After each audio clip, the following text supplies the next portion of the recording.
അത് മുത്തശ്ശൻ ചെയ്തല്ലേ എനിക്ക് വലിയ സന്തോഷമുണ്ട്. പക്ഷേ ഇതങ്ങനെ വെറുതെ വിട്ട പറ്റില്ല ആദർശേട്ടാ. ഒരു വലിയ തെറ്റ് അവന് മൂടി വയ്ക്കാൻ പറ്റി. അതിന് പിന്നാലെ അവൻ തെറ്റുകൾ ചെയ്തുകൊണ്ടിരിക്കോ. അതൊന്നും അല്ല എന്റെ സങ്കടം. ആദർശേട്ടൻ എനിക്ക് വഞ്ചിച്ചെന്ന് പറഞ്ഞുകൊണ്ട് ഇവിടെ ചിലര് ആദർശേട്ടനെ അവഹേളിക്കുന്നുണ്ട്. പക്ഷേ സത്യം നമുക്കറിയാലോ. അറിയാം, എങ്കിലും ആദർശനെ കുറ്റം പറയുന്നവരുടെ മുന്നിൽ നിൽക്കുന്നത് എന്റെ ചേച്ചിയാ. എന്നുവെച്ച് നവിയോട് നിനക്ക് സത്യങ്ങൾ വിളിച്ച് പറയാൻ പറ്റുമോ? അങ്ങനെ പറയാനൊന്നും പറ്റില്ല. എങ്കിലും അഭി ഇങ്ങനെ കയറൂരി വിടുന്നത് ശരിയല്ലെന്നാണ് ഞാൻ പറഞ്ഞത്. ഞാൻ ഇപ്പൊ തന്നെ അങ്ങോട്ട് വരാം. എന്നിട്ട് മുത്തശ്ശനും അച്ഛനോടും ഒക്കെ സീരിയസ് ആയിട്ട് തന്നെ സംസാരിക്കാം. പിന്നെ എന്താ വേണ്ടെന്ന് തീരുമാനിക്കാം. ശരി ആദർശേട്ടാ.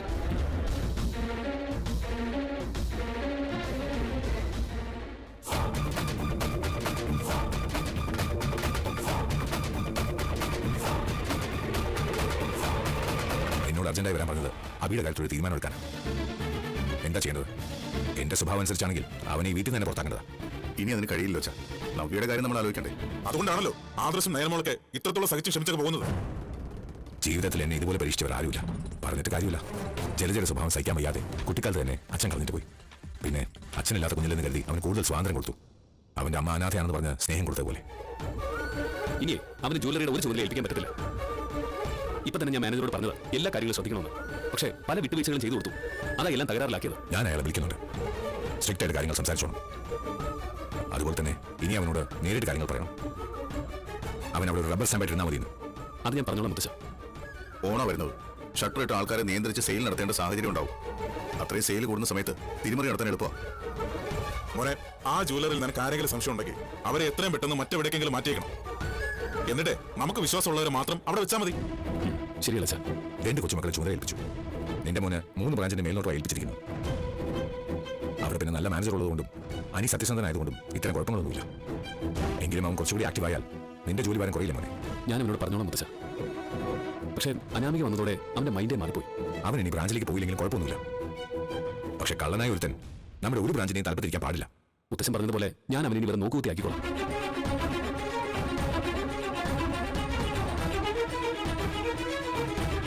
അനിയന് വേണ്ടി സ്വന്തം സൽപ്പേര് കളഞ്ഞിട്ട് നിൽക്കുവാൻ നിന്റെ മോൻ. എന്നിട്ടും ചേട്ടനെ താഴ്ത്തി കെട്ടി ആളാവാൻ നോക്കുക അഭി എന്ന അസുരൻ.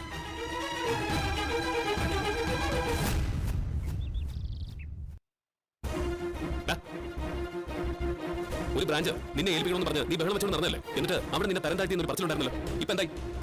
നിന്റെ ഈ കളികളൊക്കെ അവിടെയും തുടങ്ങിയല്ലേ? അതത്ര വലിയ തെറ്റൊന്നുമല്ല. തെറ്റല്ലാത്തോണ്ടായിരിക്കും നിനക്ക് അടി കിട്ടിയത്. അതെ, മുത്തശ്ശന്റെ വിവരക്കേട്. മിണ്ടരുത് നീ. എടാ മുത്തശ്ശന്റെ വിവരക്കേടോ? ഇന്ന് വരെ ഇങ്ങനെ മൂർത്തി ജ്വല്ലറി ഉണ്ടായിട്ടില്ല. മൂർത്തി ജ്വല്ലറിയുടെ കാര്യം പോട്ടെ. ഇതിനു മുമ്പ് ഈ വീടിനകത്ത് നടക്കാത്ത പല കാര്യങ്ങളും ഇപ്പൊ നടക്കുന്നുണ്ടല്ലോ. ഓ, ഭർത്താവിന്റെ എല്ലാ തെറ്റുകളും ന്യായീകരിക്കുന്ന ഒരു ഭാര്യ സപ്പോർട്ടായിട്ട് എത്തിയല്ലോ. അങ്ങനെ ഞാനല്ല പറയേണ്ടത്, ഇവനാ. ഇപ്പൊ ഭർത്താവിന്റെ എല്ലാ കൊള്ളരുതായ്മകൾക്കും കൂട്ടു നിൽക്കുന്നത് ആദർശന്റെ ഭാര്യ. അതെന്താ നിനക്കിപ്പോ പറഞ്ഞാല്? മൂർത്തി ജ്വല്ലറിയുടെ MD അല്ലേ ഇവിടെ സംസാരിക്കുന്നത്? അങ്ങനെയുള്ളപ്പോ എന്റെ നാവ് കഴിച്ചു പോയാ ശിക്ഷാ നടപടി ഉറപ്പല്ലേ? ഇപ്പോഴും ശിക്ഷ കിളവൊന്നുമില്ല. മുത്തശ്ശൻ പറഞ്ഞതുപോലെ നീ വേറെ ഒരു റബ്ബർ സ്റ്റാമ്പായി ആ ബ്രാഞ്ചിൽ ഇരുന്നാൽ മതി. അല്ലെങ്കിലും അങ്ങനെ തന്നെ ആണല്ലോ ഇരിക്കുന്നത്. എനിക്ക് മുകളിലാണല്ലോ ഒരുത്തനെ കൊണ്ട് വെച്ചിരിക്കുന്നത്. വെച്ചിട്ടേ ഇങ്ങനെ. അപ്പോ വെച്ചിട്ടില്ലായിരുന്നെങ്കിലും. അതെ, ഇതൊന്നും അത്ര വലിയ തെറ്റല്ല. ഞാൻ പറഞ്ഞല്ലോ അബി, സ്വന്തം തെറ്റ് മറയ്ക്കാൻ വേണ്ടി, ആ വിഷയം ഇനി ഈ വീട്ടിൽ സംസാരിക്കാതിരിക്കാൻ വേണ്ടി ബാലിശമായിട്ടുള്ള ഓരോ കാര്യങ്ങൾ കുത്തിപ്പൊക്കുക. നിനക്ക് ഇതൊക്കെ ബാലിശമായിരിക്കുന്നൊക്കെ. പക്ഷെ ഞങ്ങൾക്കൊന്നും അങ്ങനെയല്ല. മൂർത്തി ജ്വല്ലറിന് കൊടുക്കുന്ന സ്വർണ്ണത്തിന് മാത്രമല്ല, ഞങ്ങൾ കസ്റ്റമേഴ്സിന് കൊടുക്കുന്ന വിശ്വാസവും ഞങ്ങളുടെ വിജയത്തിന്റെ ഒരു ഭാഗം തന്നെയാണ്. ആദർശേട്ടൻ ഇപ്പൊ ചെയ്തൊക്കെ പുറലോകം അറിഞ്ഞാണ്ടല്ലോ. ആ വിശ്വാസമൊക്കെ അങ്ങ് ഇല്ലാതാവും. കോടികളുടെ പുറത്തിരുന്നിട്ടാ ഒരു പാവപ്പെട്ട പെൺകുട്ടിയെ കീറി മുറിക്കുന്ന പ്രവൃത്തി ആദർശേട്ടൻ ചെയ്തത്. ഇവന്റെ പ്രവൃത്തികളൊക്കെ ന്യായീകരിക്കാൻ നിന്റെ ചേച്ചി. അതിന് നീ തന്നെ മറുപടി പറഞ്ഞു കൊടുക്കും. ഇവനെ മൂർത്തി ജ്വല്ലറിയുടെ പേര് കളയുന്നൊരു പ്രവൃത്തി ചെയ്തു. അതിനാ മുത്തശ്ശൻ ഇവന്റെ കർണ കടിച്ചത്. ഒരു ബ്രാഞ്ച് കൈ കൊടുത്തപ്പോ ഇവൻ എന്താ അത് മാന്യമായിട്ട് നോക്കിയാല്? ഓ, ഇവിടെ എല്ലാവർക്കും മാന്യത പിന്നെ ഒരുപാട് കൂടുതലാണല്ലോ. കമ്പനി കാര്യങ്ങളിലെ ആദർശ് ഇതുവരെ കള്ളത്തരം ഒന്നും കാണിച്ചിട്ടില്ല. അതുപോലെ തന്നെ അനിയും.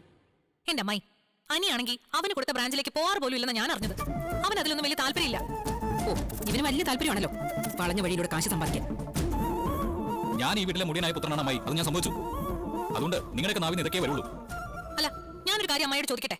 ആദർശേട്ടന്റെ സ്ഥാനത്ത് അനക്ക എന്ന പെൺകുട്ടിയെ വഞ്ചിച്ചത് അഭിയായിരുന്നെങ്കിലേ അമ്മായിക്ക് അത് സഹിക്കുമായിരുന്നോ? മുത്തശ്ശനും മുത്തശ്ശിയും ഇവനെവിടെ വെച്ചേക്കുമായിരുന്നോ? അതിനൊന്നും ഇപ്പോഴെനിക്ക് ഉത്തരം പറയാൻ പറ്റത്തില്ല. ഇവന് ഉത്തരവാദിത്തപ്പെട്ട ഒരു പൊസിഷനിലിരുത്തി. ഇവൻ ആ കസേരയുടെ മഹത്വം അറിയാതെ തെറ്റ് ചെയ്തു. അതിന് കമ്പനിയുടെ MD ആയ ആദർശ് എന്ത് ആക്ഷൻ എടുത്താലും അത് സ്വീകരിക്കാൻ ഇവൻ ബാധ്യസ്ഥനാണ്. ഇവരെ ഇനി വെറുതെ ഇരുത്തി ശമ്പളം കൊടുക്കാൻ തീരുമാനിച്ചിരിക്കുന്നത്. അതിൽ നല്ലത് എന്നെ അങ്ങ് പിരിച്ചുവിടുന്നല്ലേ? അത് നിനക്ക് എന്ത് വേണമെങ്കിലും ചെയ്യാം. നല്ല നല്ല കമ്പനികൾക്കെല്ലാം അങ്ങനെ ഒരു കുഴപ്പമുണ്ട്. അവർ വിശ്വാസത്തിൽ നിൽക്കുന്ന ആൾക്കാർ തെറ്റ് ചെയ്താൽ അങ്ങനെ പെട്ടെന്നൊന്നും കമ്പനി പറഞ്ഞു വിടില്ല. മറിച്ച് പറഞ്ഞു വിടാനുള്ള സാഹചര്യം ഒരുക്കും. മുത്തശ്ശൻ പറഞ്ഞതുപോലെ അവരെ പിന്നെ റബ്ബർ സ്റ്റാമ്പ് ആക്കിയിട്ട് വെറുതെ ശമ്പളം കൊടുക്കും. അങ്ങനെ ഒരു സാഹചര്യം വരുമ്പോൾ നാണോ മാനോ ഉള്ളവരാണെങ്കിൽ പിരിഞ്ഞങ്ങ് പോകും. പിന്നെ നിന്റെ കാര്യത്തിൽ അതൊന്നും ഇല്ലാത്തതുകൊണ്ട് ഞങ്ങളൊന്നും പ്രതീക്ഷിക്കുന്നില്ല. നിനക്കിതൊക്കെ കേട്ടിട്ടൊന്നും തോന്നില്ലായിരിക്കും, പക്ഷെ ഇത് കുറച്ച് കൂടി പോയി അമ്മായി. അങ്ങനെ കൂടി പോകുന്നുണ്ടെങ്കിൽ ഇവൻ അതൊക്കെ സഹിക്കണം. അല്ലെങ്കിൽ ആദർശ് പറഞ്ഞ പോലെ ഇവൻ പിരിഞ്ഞു പോകണം. നീ കൂടി പറയണേ, നിനക്കും പറയാനുള്ളതൊക്കെ. ഇനി എന്തിനാ ഞാൻ പറയുന്നത്? ആദർശനും അമ്മയും പറഞ്ഞത് തന്നെയാ എന്റെ അഭിപ്രായം. കമ്പനിയെ ചീറ്റ് ചെയ്യുന്നവര് കമ്പനിയിൽ ഇരിക്കാൻ പാടില്ല.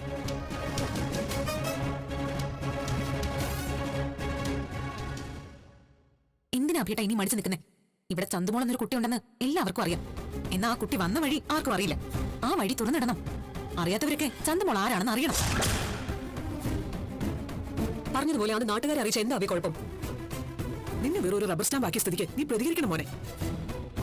പ്രതികരിക്കണം, പക്ഷെ അത് വിവാദമാക്കിയാൽ കുഴപ്പവുമായി. എന്ത് കുഴപ്പം? മൂടി വെക്കുന്നതാ കുഴപ്പം. അയാൾ നല്ല പിള്ള ചമഞ്ഞ് അഭിയേട്ടനെ നിയന്ത്രിക്കുമല്ലേ?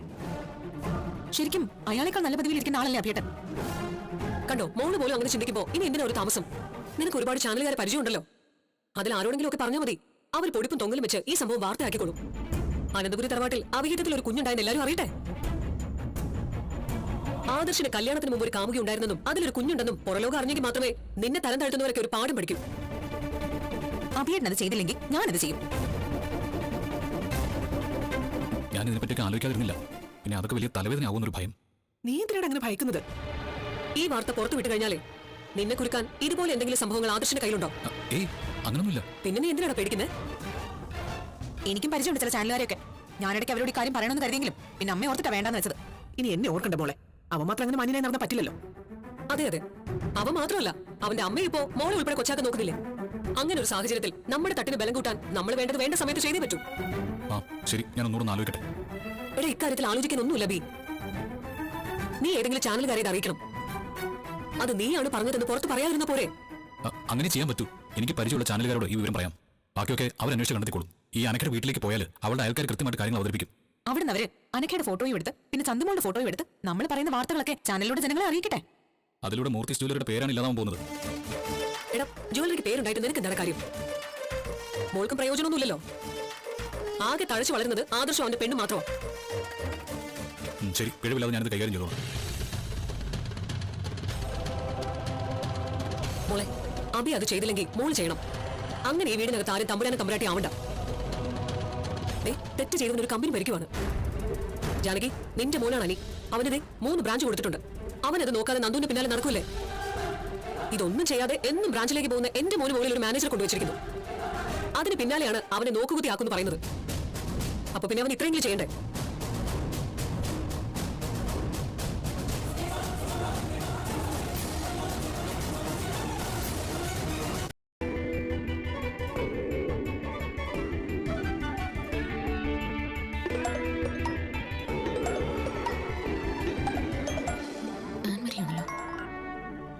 ഹലോ ആൻമരിയ. അതെ, ആദർശേട്ടന് ഒരു കുഞ്ഞുണ്ടോ? എന്താ ആൻമരിയ? അല്ല, ചാനൽ അങ്ങനെ ഒരു വാർത്ത കിട്ടിയിട്ടുണ്ട്. അനക്ക എന്നൊരു പെൺകുട്ടിയെ ആദർശേട്ടൻ വഞ്ചിച്ചിട്ടുണ്ടെന്നും ആ ബന്ധത്തിൽ ആദർശേട്ടൻ ഒരു കുഞ്ഞുണ്ടെന്നൊക്കെ. ആദർശേട്ടനെ നന്നായിട്ട് അറിയാവുന്നുണ്ട്. ഞാനത് തടഞ്ഞു വെച്ചിരിക്കാം. അത് മറ്റേതെങ്കിലും ചാനലിലൂടെ പുറത്തു വന്നിട്ടുണ്ടോ? അതറിയില്ല. ആ വാർത്ത പുറത്തു വരാൻ പാടില്ല ആൻമരിയ. അതിൽ സത്യമൊന്നുമില്ല. പക്ഷേ അങ്ങനെ ഒരു വാർത്ത പുറത്തു വന്ന പ്രതിസ്ഥാനത്ത് നിൽക്കുന്നത് മൂർത്തിസ് ഗ്രൂപ്പിന്റെ എന്റെ ആയതുകൊണ്ട് അത് വലിയ വിവാദമാവും. ചാനലുകാരെ കൊണ്ട് അനന്തപുരി തറവാടിന് അറിയും. ഞങ്ങൾക്കും പുറത്തോട്ട് ഇറങ്ങാൻ പറ്റില്ല. അതുറപ്പല്ലേ? അന്തസ്സായിട്ട് നടന്നു പോകുന്ന ഒരു സ്ഥാപനം മൂർത്തി ജ്വല്ലറി. ആ സ്ഥാപനത്തിന്റെ എംഡിക്ക് തെറ്റായ ഒരു ബന്ധമുണ്ടെന്ന് അറിഞ്ഞാൽ ചാനലുകാരത് ആഘോഷിക്കും. പ്രത്യേകിച്ച് സോഷ്യൽ മീഡിയ. പിന്നെ നിറം പിടിപ്പിച്ച പല കഥകളും ഉണ്ടാവും. അതുകൊണ്ടാ ആ ന്യൂസ് പുറത്തു വരരുതെന്ന് ഞാൻ പറഞ്ഞത്. അറിയാലോ, ഓണോ വരുന്നത്. ആ സമയത്ത് മൂർത്തി ജ്വല്ലറിയുടെ എതിരാളികൾ ഉറപ്പായിട്ടും ഞങ്ങളെ തകർക്കാനായിട്ട് ഓരോ പുതിയ പുതിയ തന്ത്രങ്ങൾ മെനയും. അതിനുവേണ്ടി പണവും മുടക്കും. ചന്തുമോൾ എന്നൊരു കുട്ടി ഞങ്ങളുടെ മകളായിട്ട് അനന്തപുരി തറവാട്ടിൽ വളരുന്നുണ്ട്. പക്ഷെ അത് ആദർശേട്ടന്റെ കുഞ്ഞല്ല. അതിന് പിന്നിൽ ഒരു ചതിയുണ്ട്. പക്ഷേ അതേപ്പറ്റി ഇപ്പൊ ഒന്നും പുറത്തു പറയാനും പറ്റില്ല. പിന്നെ ആൻമരി എനിക്കൊരു സഹായം ചെയ്യണം. ഇങ്ങനൊരു വാർത്ത ഉണ്ടാക്കിയത് ആരാണെന്ന് കണ്ടുപിടിച്ച് തരണം. എനിക്ക് ചിലരെ സംശയമുണ്ട്. എങ്കിലും അതിന് വ്യക്തമായ തെളിവില്ലാതെ അവരുടെ പിന്നാലെ പോകുന്നത് ശരിയല്ലല്ലോ. ശരി ചേച്ചി, ഞാനത് ഏറ്റു. ഓക്കെ ആൻമരിയ.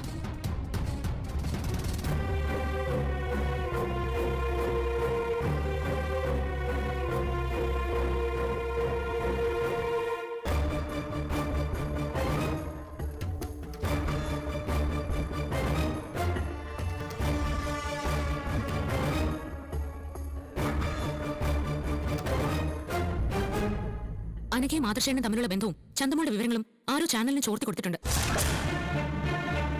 ആ വിവരം പറഞ്ഞ് ആൻമരി ഇപ്പൊ എന്നെ വിളിച്ചിരുന്നു. ആദർശേന്റെ കുഞ്ഞാണ് ചന്തമോളെന്നും ആദർശേൻ അനഘയെ വഞ്ചിച്ചതാണെന്നൊക്കെ പറഞ്ഞു പിടിപ്പിച്ചിരിക്കുക.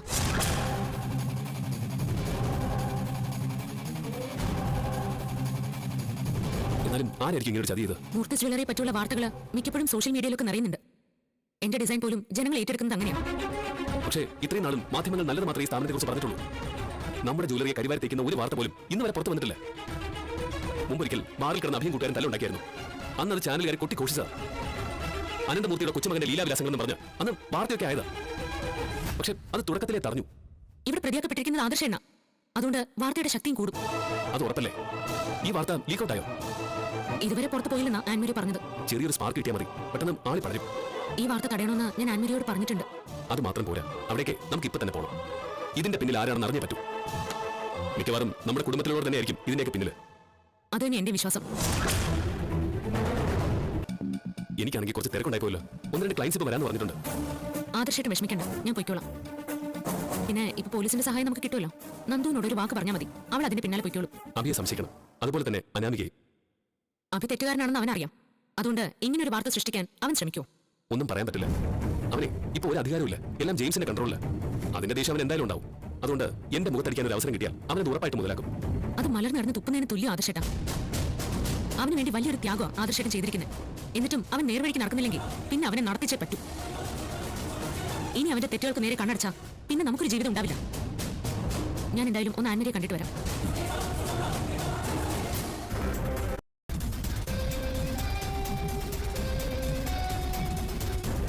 ഇതുവരെ എവിടെയും ചേച്ചി എത്തിയോ? ഇരിക്കെ. എന്തായി കാര്യങ്ങള്? MD പറഞ്ഞതാ ന്യൂസ് കൊടുക്കാൻ. പിന്നെ ഞാൻ കാര്യങ്ങൾ പറഞ്ഞപ്പോ വേണ്ടെന്ന് വെച്ചു. മറ്റേതെങ്കിലും മീഡിയ ഇത് പുറത്തു വിട്ടിട്ടുണ്ടോ? ഇതുവരെ ഇല്ല. ഞങ്ങളുമായി ബന്ധമുള്ളവരോടൊക്കെ ഞങ്ങൾ കാര്യങ്ങൾ പറഞ്ഞിട്ടുണ്ട്. പിന്നെ മഞ്ഞ വാർത്തകൾ മാത്രം പുറത്തുവിടുന്ന ചിലരുണ്ട്. അവരിതറിഞ്ഞ പിന്നെ നമ്മുടെ കയ്യിൽ കാര്യങ്ങൾ നിൽക്കില്ല. ഞാൻ പറഞ്ഞല്ലോ, ഈ വിഷയത്തിൽ ആദർശേട്ടൻ നിരപരാധിയാ. സത്യം പറഞ്ഞ മറ്റൊരാൾ ചെയ്ത കുറ്റം ആദർശേട്ടൻ ഏറ്റെടുക്കുക ചെയ്തിരിക്കുന്നത്. അത് ചേച്ചി പറയാതെ തന്നെ എനിക്ക് മനസ്സിലായി. ആദർശേട്ടൻ തെറ്റുകാരനായിരുന്നെങ്കിൽ ചേച്ചി ഉറപ്പായിട്ട് പ്രതികരിക്കുമെന്ന് എനിക്കറിയാം. ഇവിടെ ഭാര്യ ഭർത്താവിനൊപ്പം നിൽക്കുമ്പോൾ ആദർശേട്ടനെ ആർക്കും പ്രതിയാക്കാൻ പറ്റില്ല. അനന്തപുരി തറവാട് തകരാതിരിക്കാനാ ആദർശേട്ടൻ ഈ പറയുന്ന ചന്തമോളുടെ പിതൃത്വം ഏറ്റെടുത്തത്. ഇപ്പൊ ആ കുട്ടിക്ക് അച്ഛൻ ആദർശേട്ടനും അമ്മ ഞാനുമോ. അപ്പോഴേ അനക്ക എവിടെയാ? അനഘ ആ കുട്ടിയുടെ വീട്ടിലാ, കോമ സ്റ്റേജിലാണ് കിടക്കുന്നത്. അതൊക്കെ ഞങ്ങളെ വിളിച്ച ആൾ പറഞ്ഞിട്ടുണ്ട്. അവിടെയാ കുഴപ്പം പറ്റിയത്. ഈ പറയുന്ന അനക്കയ്ക്ക് പ്രതികരണ ശേഷി ഉണ്ടായിരുന്നെങ്കിൽ അവരോട് ചോദിച്ച കാര്യങ്ങൾ മനസ്സിലാക്കായിരുന്നു. ഇതിപ്പോ ചന്തമോൾ അനഘയുടെ കുട്ടിയാണെന്ന് പ്രൂവ് ചെയ്യാൻ എളുപ്പോ. എന്നാൽ ആ കുട്ടി ജനിക്കാനുണ്ടായ സാഹചര്യം അനക്കല്ലേ പറയാൻ പറ്റൂ. അവിടെയാ ഞങ്ങളും പെട്ടുപോയത്. ഈ വാർത്ത പുറത്തു വന്ന ചില സത്യങ്ങൾ ഞങ്ങൾക്കും തുറന്നു പറയേണ്ടി വരും. അങ്ങനെ പറഞ്ഞാൽ ആദർശേട്ടൻ ചിലപ്പോൾ രക്ഷപ്പെടും. പക്ഷേ അനന്തപുരി തറവാടിനുണ്ടാവുന്ന മാനക്കേട് പെട്ടെന്നൊന്നും പോവില്ല. അപ്പോഴും തറവാട്ടിലുള്ള ആരെങ്കിലാണോ ഇവിടെ പ്രതി? ആണല്ലേ?